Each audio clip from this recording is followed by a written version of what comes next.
Canada में last month election हुए।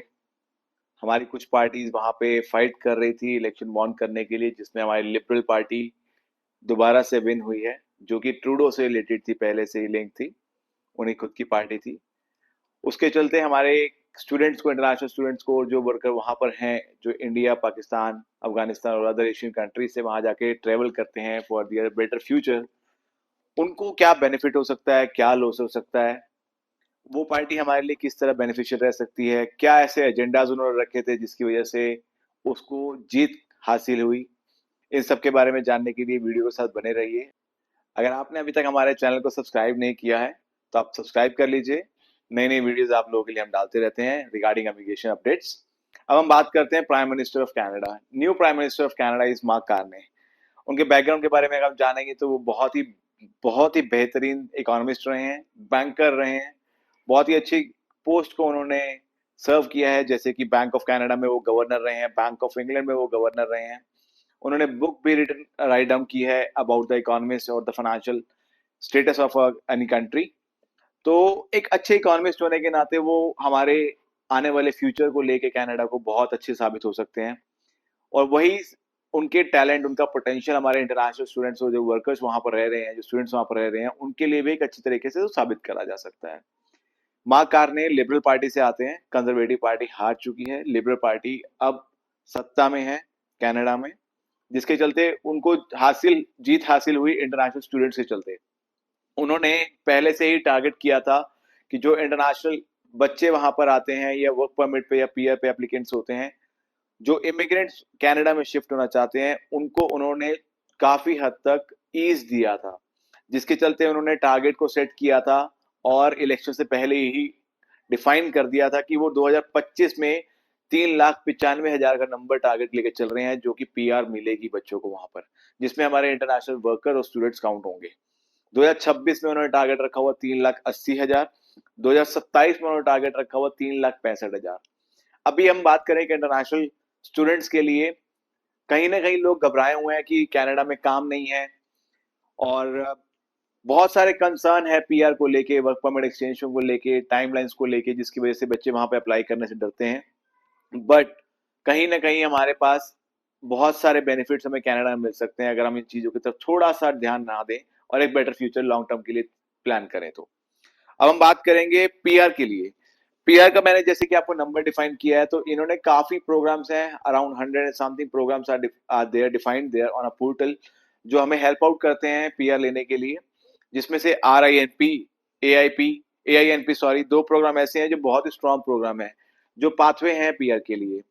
Provincial में आते हैं, ये प्रोविंस के अंडर में कैटेगरी में फॉल करते हैं, जैसे कि हमारे वहाँ पे बहुत सारे एक्सपीरियंस, कैनेडियन एक्सपीरियंस के बाद पीआर लिया जा सकता है, एक्सप्रेस एंट्री थ्रू लिया जा सकता है। वैसे ही दो प्रोग्राम्स हैं। अगर ये पूरा स्ट्रॉन्ग विड्थ के साथ अप्लाई करना स्टार्ट करते हैं तो हम आज मई 2025 में खड़े हैं और अभी उनके पास 7 महीने पड़े हैं इस साल के, जिसमें वो टारगेट अगर कोटा पूरा करने पे आएंगे तो हमारे इंटरनेशनल स्टूडेंट्स और वर्क परमिट को बहुत बेनिफिट मिल सकता है।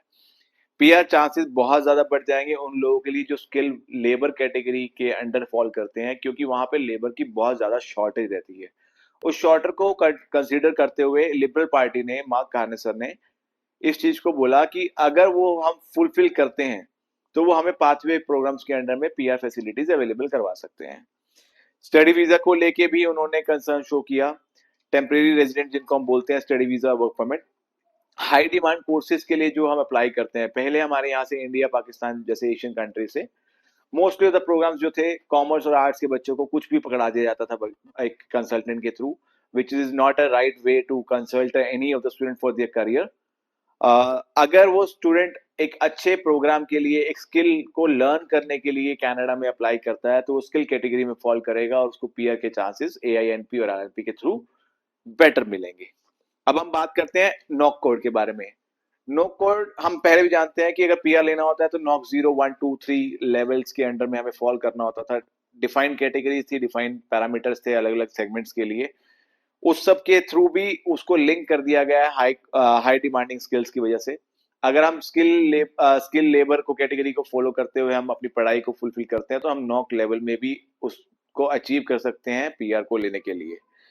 पीआर की अगर कंपैरिजन करेंगे, नॉर्मल कैटेगरीज में उन्होंने 2025, 26 और 27 में कुछ रेशियो को डिप किया है, बट वहीं साइड बाय साइड उन्होंने अपनी लैंग्वेज को प्रमोट करने के लिए, फ्रेंच को प्रमोट करने के लिए एक फ्रेंकोफोन कैटेगरी को इंट्रोड्यूस किया, जिसमें फ्रेंच पीपल जो फ्रेंच लैंग्वेज जानते हैं और उन्होंने कोई स्कोर अचीव किया हुआ है, कोई लेवल क्रॉस किया हुआ है, उनके लिए कोटा 2025 में 8.5% का रखा है, 9.5% जो कि 1% से बढ़ोतरी की गई है 2026 में, और 10% 2027 में।